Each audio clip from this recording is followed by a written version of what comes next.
আসসালামু আলাইকুম বন্ধুরা, কেমন আছো তোমরা সবাই? আশা করছি তোমরা যে যেখানে আছো অনেক ভালো আছো। আলহামদুলিল্লাহ আমিও ভালো আছি। তো বন্ধুরা, নুরি ডেলি ব্লগে আবারও একটা নতুন ব্লগ নিয়ে চলে আসলাম। ভালো লাগলে একটা লাইক করো, আর তোমরা যারা আজকে আমার চ্যানেলে নতুন, চ্যানেলটা সাবস্ক্রাইব করে আমার পাশে থেকো। তো আজকে হচ্ছে আমি বেগুন আর পাঙাশ মাছ রান্না করব। তো তার জন্য এখানে কড়াই বসিয়ে দিয়েছি, আর কড়াইতে সর্ষের তেল ঢেলে দিলাম। তো এই দেখো তেল গরম হয়ে গেছে, এখন হচ্ছে একটা একটা করে মাছ ছেড়ে দিব তেলে।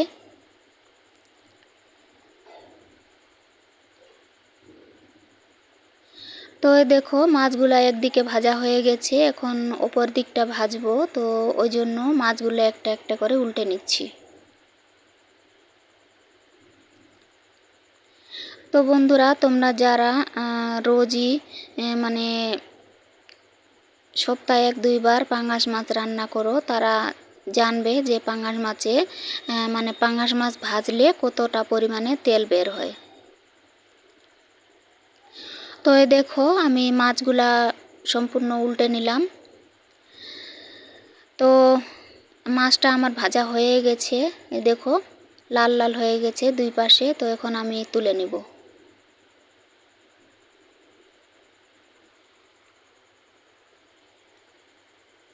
তো এই দেখো মাছগুলো আমি এরকম লাল লাল করে ভেজে নিয়েছি। তো চলো বাকি তেলটাতে এখন বেগুনগুলা ভেজে নিব।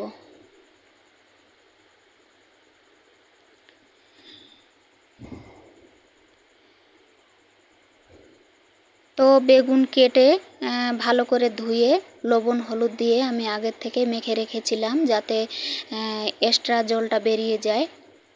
তো অনেকটা পরিমাণে জল বেরিয়ে গেছে। তো এখন যে আমি মানে বেগুনগুলা ভাজবো, তো বেগুনগুলা ভেঙে ভেঙে যাবে না আর কি।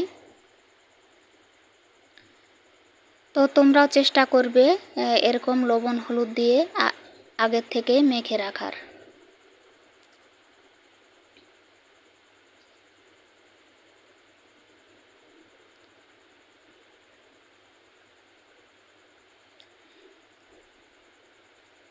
তো এই দেখো এরকম একটু ভালো করে নেড়ে চেড়ে বেগুনগুলা ভেজে নিলাম। তো এই দেখো বেগুন ভাজা আমার হয়ে গেছে, তো এখন এগুলা তুলে নেব।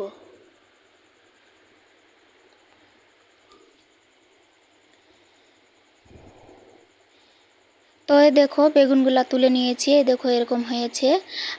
তো বাকি তেলটাতে আমি বড় বড় সাইজের একটা পেঁয়াজ কেটে রেখেছিলাম, তো এই পেঁয়াজটা এখন ভেজে নিব।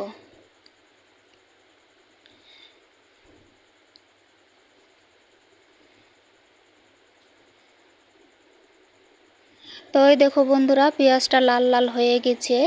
তো এখন হচ্ছে আমি কিছু মশলা অ্যাড করব। তো এই দেখো এখানে দিলাম হচ্ছে আদা বাটা, জিরে বাটা, তারপরে হচ্ছে রসুন বাটা, শুকনো লঙ্কা বাটা।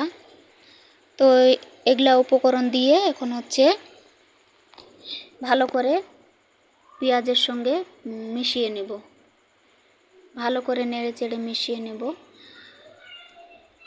তো এই দেখো ভালো করে মিশিয়ে নেওয়ার পর এখন হচ্ছে পরিমাণ মতো লবণ দিয়ে দিব,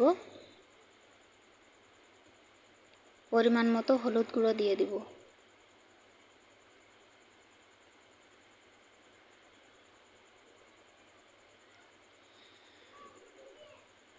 তো এখন আর একটু ভালো করে নেড়ে চেড়ে ভালো করে কষিয়ে নিব। নিয়ে তারপরে হচ্ছে এই দেখো আমার কষানো হয়ে গেছে। তো এখন হচ্ছে অল্প একটু জল দিয়ে তারপরে ঢেকে দিব। তো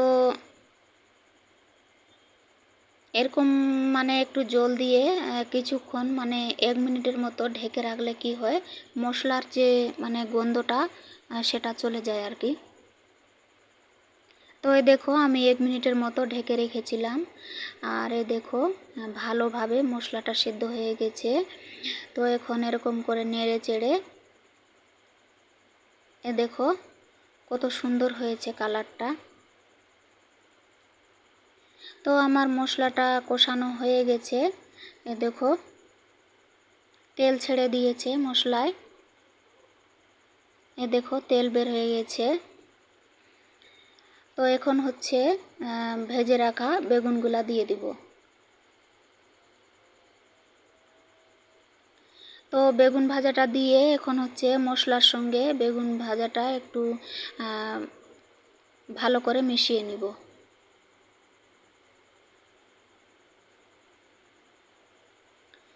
তো এই দেখো ভালো করে মিশিয়ে নিয়ে তারপরে এখানে কিছু জল দিয়ে দিলাম, মানে ঝোলের জন্য দিলাম আর কি।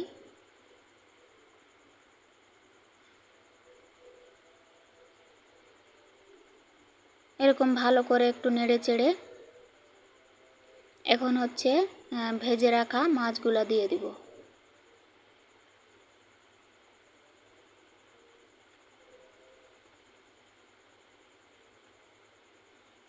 তো এই দেখো ভেজে রাখা মাছগুলা হচ্ছে একটা একটা করে দিয়ে দিলাম।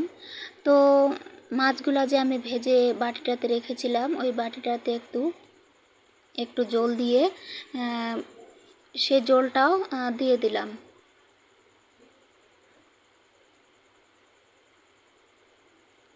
তো এই দেখো এখন এরকম ভালো করে একটু নেড়ে চেড়ে ঢাকা দিয়ে দিব বলক আসার জন্য।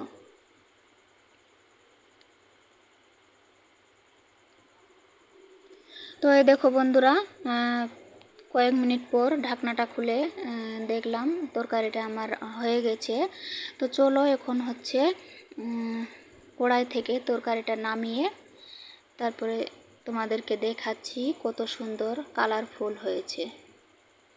তো এই দেখো বন্ধুরা তরকারিটা মানে বাটিতে ঢেলে ঠান্ডা করে এই দেখো কতটা সুন্দর একটা কালার এসেছে। তো বন্ধুরা ভিডিওটা ভালো লাগলে অবশ্যই কমেন্ট করে জানাবে।